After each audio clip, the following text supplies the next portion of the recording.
बिस्मिल्लाहिर्रहमानिर्रहीम। अस्सलाम वालेकुम डियर स्टूडेंट्स। आज हम नया टॉपिक पढ़ेंगे और आप लोग का आज का टॉपिक है कंजर्वेशन ऑफ बायोडाइवर्सिटी। लेकिन कंजर्वेशन का टॉपिक बाकायदा थ्योरेटिकल स्टार्ट करने से पहले आप लोग को मैं कुछ MHSC समझाऊंगी, कुछ पिक्चर्स दिखाऊंगी आप लोग को कि किस तरह कंजर्वेशन हम करते हैं। कंजर्वेशन की सिंपल मीनिंग है महफूज करना। इनकी प्रॉपर डिफिनेशन, इनके एक्सप्लेनेशन हम इंशाल्लाह 48 लेक्चर में पढ़ेंगे, लेकिन इस लेक्चर में आप लोग को कुछ न कुछ आइडिया हो जाएगा कि कंजर्वेशन जो है इनका क्या मतलब है। इससे पहले लेक्चर में हमने पढ़ा कि ह्यूमन के डिफरेंट एक्टिविटीज़ की वजह से किस तरह हमारी डाइवर्सिटी जो है, हमारी जो मुल्क की डाइवर्सिटी है, प्लांट्स में वेरिएशन है, एनिमल्स में वेरिएशन है, ये किस तरह जो है ख़त्म हो रही है, एक्सटेंड हो रही है। तो अब इन एक्टिविटीज़ को कम करके किस तरह हम अपनी डाइवर्सिटी को बचा सकते हैं, अपनी एनिमल्स की डिफरेंट बायोडाइवर्सिटी को किस तरह बचा सकते हैं और प्लांट्स की। तो ये यूनिट 3 में है कंजर्वेशन टॉपिक और पेज 52 है। तो आप लोग बुक पेज 52 निकाल ले, ठीक है। तो चलिए स्टार्ट ले लेते हैं फर्स्ट स्लाइड से, ठीक है। अगर बायोडाइवर्सिटी को हम देख ले तो बायो मीन लाइफ और डाइवर्सिटी मीन वेरिएशन। चैप्टर के बिल्कुल स्टार्ट में मैंने आप लोग को समझाया था कि वेरिएशन जो है वो एनिमल्स में भी हो सकती है, प्लांट्स में भी हो सकती है और माइक्रो ऑर्गेनिजम्स में भी हो सकती है। ओके, तो ये बायोडाइवर्सिटी हमारे पास इकोसिस्टम डाइवर्सिटी है, इकोसिस्टम में वेरिएशन है, स्पीशीज़ में वेरिएशन है और जेनेटिक में वेरिएशन है। ओके, जिस तरह इकोसिस्टम में वेरिएशन का मतलब ये है कि हमारे सारे एनवायरनमेंट में हमारे साथ प्लांट्स भी आ जाते हैं, एनिमल्स भी आ जाते हैं और ह्यूमन बींग्स भी आ जाते हैं। तो जब ह्यूमन बींग्स, प्लांट्स और एनिमल्स के दरमियान वेरिएशन होती है तो इनको इकोसिस्टम डाइवर्सिटी या इकोसिस्टम वेरिएशन कहते हैं। This is ecosystem variation. इसके बाद स्पीशी डाइवर्सिटी। तो ये स्पीशी डाइवर्सिटी है कि स्पीशी के दरमियान किस तरह वेरिएशन है। मीन्स के यहाँ पे आप लोग को बर्ड्स दिखाया है, ठीक है। इसके अलावा हिरन दिखाई है, इसके अलावा यहाँ पे आप लोग को फ्रॉग दिखाया है। तो इनके दरमियान किस तरह डाइवर्सिटी है। मीन के एनिमल स्पीशी के दरमियान, प्लांट स्पीशी के दरमियान, बर्ड स्पीशी के दरमियान, माइक्रो ऑर्गेनिज्म स्पीशी के दरमियान किस तरह डाइवर्सिटी है। मीन्स की इकोसिस्टम में हम ओवरऑल एनवायरनमेंट को देखते हैं कि पूरे एनवायरनमेंट में किस तरह वेरिएशन है, ठीक है। फिर स्पीशी डाइवर्सिटी में हम स्पीशी के दरमियान देखते हैं और जेनेटिक डाइवर्सिटी में हम एक ही ऑर्गेनिज्म के दरमियान में देखते हैं। ये इंट्रा डाइवर्सिटी है। जिस तरह अगर आप लोग फ्रॉग को देख लें तो सारे फ्रॉग एक दूसरे से बिल्कुल डिफरेंट है, बिल्कुल मुख्तलिफ है। मीन्स है तो एक ही स्पीशी है तो फ्रॉग, लेकिन फ्रॉग में भी वेरिएशन है। इसी तरह अगर आप लोग कैट को देख ले तो है तो सारे कैट, लेकिन इनमें वेरिएशन है, कलर में भी, साइज में भी आप लोग खुद देखते हैं। इसी तरह बर्ड्स को देख ले तो सारे बर्ड्स हैं, लेकिन इनमें वेरिएशन है, कलर के लिहाज से, स्ट्रक्चर के लिहाज से, एक्टिविटीज़ के लिहाज से। तो इकोसिस्टम में हमारे पास प्लांट और एनिमल दोनों के दरमियान वेरिएशन आ जाती है। फिर स्पीशी डाइवर्सिटी में हमारे साथ प्लांट, एनिमल्स और ह्यूमन के दरमियान डाइवर्सिटी आ जाती है। और जेनेटिक डाइवर्सिटी एक ही स्पीशी यानी इंट्रा होती है विद इन द स्पीशी, कि एक स्पीशी के अंदर किस तरह वेरिएशन है, ठीक है। आप लोग देखते हैं ना, फ्रॉग सारे सेम तो नहीं होते, किसी के स्केल्स डिफरेंट होते हैं, किसी के जो आउटर कवरिंग है वो डिफरेंट होती है। तो ये जो है ये डिफरेंट बायोडाइवर्सिटी है, वेरिएशन है। और अगर ये वेरिएशन जो है इसको हमने लॉस कर दिया तो हमारा इकोसिस्टम लेस प्रोडक्टिव हो जाएगा, क्योंकि हम इन ऑर्गेनिज्म पे डिपेंडेंट है। एनिमल से हमें डिफरेंट चीज़ ही मिलती है, जिस तरह मीट मिलता है। इसके अलावा इनकी जो कवरिंग है टेक्सटाइल इंडस्ट्रीज में यूज़ होती है, इनसे हमें मीट मिलता है और मीट में आयरन होता है और बॉडी में जो ब्लड है वो आयरन से बनता है। तो हमारे लिए डिफरेंट वाइटामिन्स भी प्रोवाइड करता है। इसी तरह अगर प्लांट्स को देख ले तो प्लांट से मेडिसिन बनाई जाती है। डिफरेंट प्लांट डिफरेंट पर्पसेस के लिए यूज़ होते हैं। प्लांट जो है इसके बहुत ज़्यादा फ़वाइद है। इसी तरह अगर हम वाटर को देख ले तो वाटर भी हमारे लिए बेनिफिशियल है, क्योंकि वाटर में बहुत ज़्यादा फिशेस पाए जाते हैं, बहुत ज़्यादा डाइवर्सिटी के, और fish is a source of protein for us. Fish जो है वो हमारे लिए प्रोटीन का सोर्स है, ठीक है। इसके अलावा अगर ये बायोडाइवर्सिटी लॉस हो गई ह्यूमन एक्टिविटीज़ की वजह से या डिफरेंट डिजास्टर्स की वजह से, तो हमारा इकोसिस्टम जो है वो लेस प्रोडक्टिव हो जाएगा। Now let's move toward the next slide that we should conserve biodiversity. हमें बायोडाइवर्सिटी को महफूज करना चाहिए, because biodiversity boost ecosystem productivity where each species no matter how small.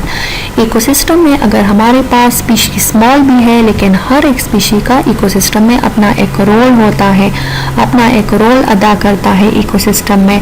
हर एक का अपना फंक्शन होता है, प्लांट का अपना फंक्शन है, एनिमल्स का अपना फंक्शन है, ह्यूमंस का अपना फंक्शन है। इसी तरह बैक्टीरिया और फंगाई को ले ले तो बैक्टीरिया से डिफरेंट एंटीबायोटिक्स तैयार किए जाते हैं। अगर बैक्टीरिया एक साइड पे हार्मफुल है तो दूसरी साइड पे हमारे लिए बेनिफिशियल है।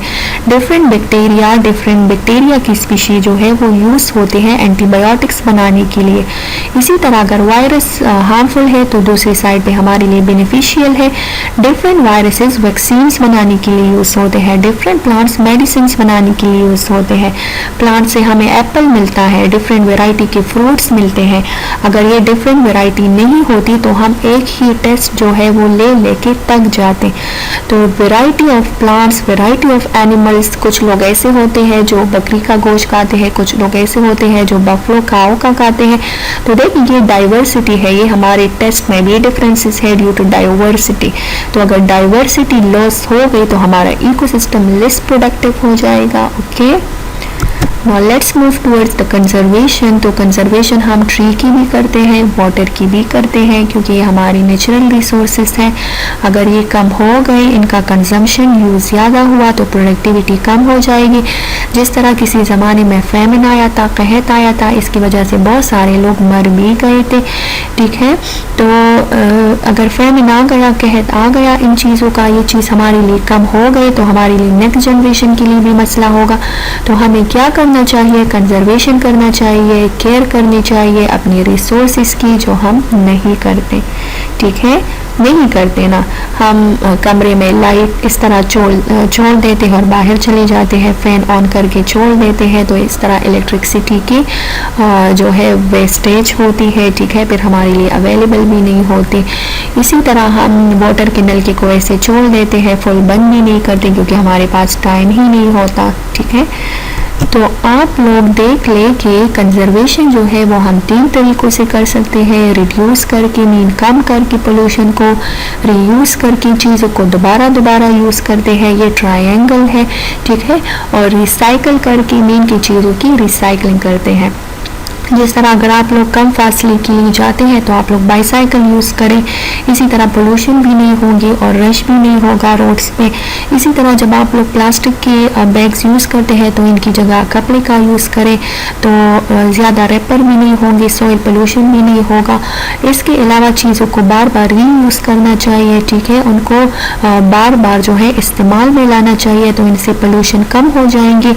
और जब पोल्यूशन कम हो जाएंगी तो हमारी कुछ न कुछ बायोडाइवर्सिटी जो है वो कंजर्व हो जाएगी, महफूज हो जाएगी।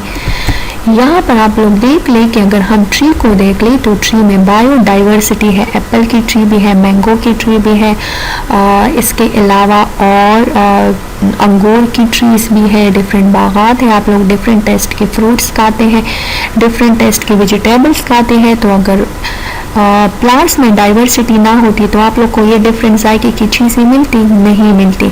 तो ट्रीज़ का जो है ये हमारी लाइफ में बहुत ज़्यादा इम्पोर्टेंस है। जिस तरह ये हमें प्रोवाइड करती है फ्रूट, हमें प्रोवाइड करती है मेडिसिन, हमारे हाउसेस को, घरों को कूल रखती है। जहाँ पे ट्री ज़्यादा होते हैं वहाँ पे शेड ज़्यादा होता है और वो एरियाज जो है ठंडा होता है।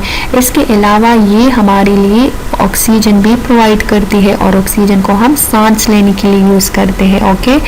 इसके अलावा ये हमें प्रिवेंट्स करती है फ्लडिंग, सैलाब से, क्योंकि जहाँ पे ट्री ज़्यादा होते हैं तो वहाँ पर जब पानी गुजरता है तो ट्रीज़ के रूट उस पानी को अपने अंदर एब्जॉर्ब कर देता है। तो जब ट्रीज़ के रूट के अंदर पानी एब्जॉर्ब हो जाता है तो इनकी वजह से ज़्यादा पानी जो है, ज़्यादा सैलाब का खतरा नहीं होता। इसके अलावा ये एरोजन को भी रिड्यूस करती है। एरोजन क्या है? This is the removal of upper surface of the soil. जब प्लांट नहीं होंगे किसी एरिया पे तो वहाँ का सॉइल सरफेस इजीली रिमूव होगा, और जहाँ पे प्लांट्स मौजूद होंगे तो वहाँ का सॉइल सरफेस जो है वो रिमूव नहीं होगा। इसके अलावा ये रिमूव करती है कार्बन डाइऑक्साइड को, क्योंकि जब प्लांट फोटोसिंथेसिस करती है तो वो कार्बन डाइऑक्साइड को यूज़ करती है। तो कार्बन डाइऑक्साइड हमारे लिए कितना टॉक्सिक है, हमारे एनवायरनमेंट को पोल्यूट कर देती है, ठीक है। इसके अलावा हम बॉडी से इनको निकालते हैं क्योंकि ये हार्मफुल है। तो जब हम निकालते हैं तो ये एटमॉस्फेयर से अच्छे खासे अमाउंट का कार्बन डाइऑक्साइड अपने अंदर एब्जॉर्ब कर लेती है और हमारे लिए ऑक्सीजन रिलीज करती है, ठीक है। तो ट्रीज हमारे लिए बहुत ज़्यादा बेनिफिशियल है। तो क्या ट्रीज को कंजर्व नहीं करना चाहिए, इनको महफूज नहीं करना चाहिए? तो ट्रीज में बायोडाइवर्सिटी है, डिफरेंट वेरिएशंस है, ठीक है, और ट्रीज को क्या करना चाहिए? महफूज करना चाहिए, ठीक है। इसके अलावा ट्रीज हमारे लिए एज ए लंग्स काम करते हैं। जिस तरह हमारी बॉडी में लंग्स एक ऐसा ऑर्गन है जिसके ज़रिए हम सांस लेते हैं, एक्सहेलेशन करते हैं और इनहेलेशन करते हैं। जब हम एक्सहेलेशन करते हैं तो कार्बन डाइऑक्साइड हमारी बॉडी से निकल जाता है, लेकिन जब इनहेलेशन करते हैं तो ऑक्सीजन को अंदर ले जाते हैं। इसी तरह प्लांट्स जब फोटोसिंथेसिस करता है तो कार्बन डाइऑक्साइड एब्जॉर्ब करता है और ऑक्सीजन को बाहर निकालता है। तो जो ऑक्सीजन हम यूज़ करते हैं सांस लेने के लिए तो वो हमें ट्रीज प्रोवाइड करती हैं, ठीक है। फोटोसिंथेसिस के नतीजे में जो ऑक्सीजन रिलीज होता है इनको हम सांस लेने के लिए यूज़ करते हैं, और अगर ऑक्सीजन ना हो तो आप लोग सांस ले सकते हैं, नहीं ले सकते। तो हमारे लिए जो प्लांट्स है, फॉरेस्ट है, वो एज ए लंग्स काम करते हैं। अब अनफॉर्चुनेटली क्या होता है कि डिफॉरेस्ट्रेशन की जाती है। डिफॉरेस्ट्रेशन का मतलब कि जंगलात की कटाई की जाती है। यहाँ पर अगर आप लोग देख लें तो जंगलात को काटा जाता है, किस पर्पसेस के लिए? इंडस्ट्रीज़ को इस्टेब्लिश करने के लिए, कॉलोनीज़ बनाने के लिए, हाउसेस बनाने के लिए।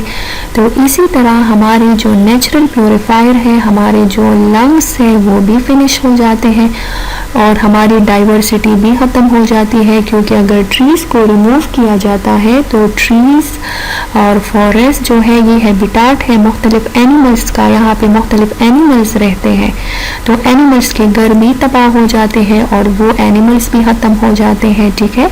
तो अगर हमारे साथ डाइवर्सिटी कम हो गई तो ह्यूमन पर ही, ह्यूमन एक्टिविटीज़ की वजह से ये सब कुछ होता है, लेकिन ये ह्यूमन को ही इफ़ेक्ट कर रहा है, ठीक है।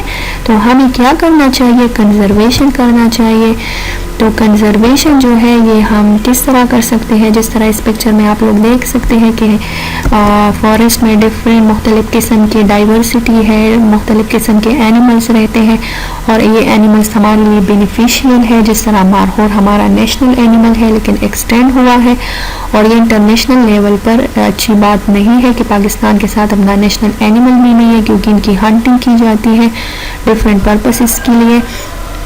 इसके साथ यहाँ पे जो है गोरिल्लास हैं जो यहाँ पे रहते हैं, लेकिन जब डिफॉरेस्ट्रेशन हो जाती है तो ये भी यहाँ से ख़त्म हो जाते हैं। इसी तरह डिज़र्ट बन जाता है और डिज़र्ट में ना ह्यूमन रह सकता है, ना प्लांट्स होते हैं, ना वहाँ पे शेड होता है, ठीक है। तो ये डिज़र्ट की जगह रहने के लिए सूटेबल नहीं होती। तो हमें इनकी कंजर्वेशन कैसे करनी चाहिए? हमें ज़्यादा से ज़्यादा एफॉरेस्ट्रेशन करना चाहिए। एफॉरेस्ट्रेशन का मतलब ज़्यादा से ज़्यादा दरख्त लगाने चाहिए, जंगलात उगाने चाहिए, ठीक है। तो इसके ज़रिए हम जो है कंजर्वेशन कर सकते हैं, डिफॉरेस्ट्रेशन को कम करना चाहिए और ज़्यादा से ज़्यादा प्लांटेशन करनी चाहिए, प्लांट्स उगाने चाहिए। इसी तरह अगर हम वाटर को ले ले तो हम क्या करते हैं कि सपोज़ हम ब्रश कर रहे होते हैं तो नल का ऐसे ओपन होता है, आप लोग खुद भी करते होंगे, ठीक है। फिर क्या होता है कि आहिस्ता आहिस्ता से पानी बहता रहता है। तो ये सिर्फ एक बंदा नहीं करता बल्कि बहुत सारे लोग करते हैं, ठीक है। बहुत सारे लोग ये एक्टिविटीज़ करते हैं और इसी तरह जो है लास्ट में वाटर ख़त्म हो जाता है। तो जब वाटर ख़त्म हो जाता है तो वाटर हमारा नेचुरल रिसोर्स है और हम कहते हैं ना कि वाटर इज़ लाइफ, वाटर ज़िंदगी है। तो फिर क्या होता है कि प्लांट्स भी क्या हो जाते हैं? ड्राई हो जाते हैं, सूख जाते हैं, ठीक है। और क्योंकि प्लांट्स की ग्रोथ के लिए वाटर चाहिए और रिवर्स में पानी जो है वो कम हो जाता है। इसी तरह ग्रीन ट्रीज जो है इनसे ये बन जाता है, ठीक है, ड्राई ट्रीज बन जाती है जो हमारे लिए ना फ्रूट प्रोवाइड करती है, जो ना हमें ऑक्सीजन प्रोवाइड करती है, जो ना फोटोसिंथेसिस करती है, क्योंकि प्लांट तो ग्रीन लीव्स के जरिए फोटोसिंथेसिस करती है। इसी तरह एरोजन भी हो जाती है, क्योंकि किसी लैंड पे ट्री ना हो तो वहाँ पर वाटर की वजह से उनका सरफेस खराब हो जाता है, एरोडेड हो जाता है और लास्ट में हमारी पीने के लिए भी पानी नहीं होता। तो हमें पानी को कंजर्व करना चाहिए कि हमारे लिए हर टाइम अवेलेबल हो हमें। और हम वाटर को कैसे कंजर्व करेंगे, जिस तरह यहाँ पे क्रॉस लगाया है कि हमें इस तरह पानी वेस्ट नहीं करना चाहिए, इस तरह नहाना चाहिए, ठीक है। देखिए छोटी छोटी से एहतियात की वजह से हमारे बड़े बड़े मसले हल हो सकते हैं, ठीक है। लेकिन असल मसला ये है कि ह्यूमन जो है केयर नहीं करती इन चीज़ों की, लेकिन अगर इनकी कमी आ गई, इनकी डिफिशिएंसी आ गई, शॉर्टेज आ गया, हम इनकी कंजर्वेशन नहीं करेंगे तो फिर बहुत ज़्यादा मसला होगा। इसी तरह हमें अपनी नेचुरल रिसोर्सेज की कंजर्वेशन करनी चाहिए, हिफाजत करनी चाहिए, इनको सेंसिबल तरीके से यूज़ करना चाहिए कि हमारे लिए ये चीज़ें हर टाइम अवेलेबल हो, ठीक है।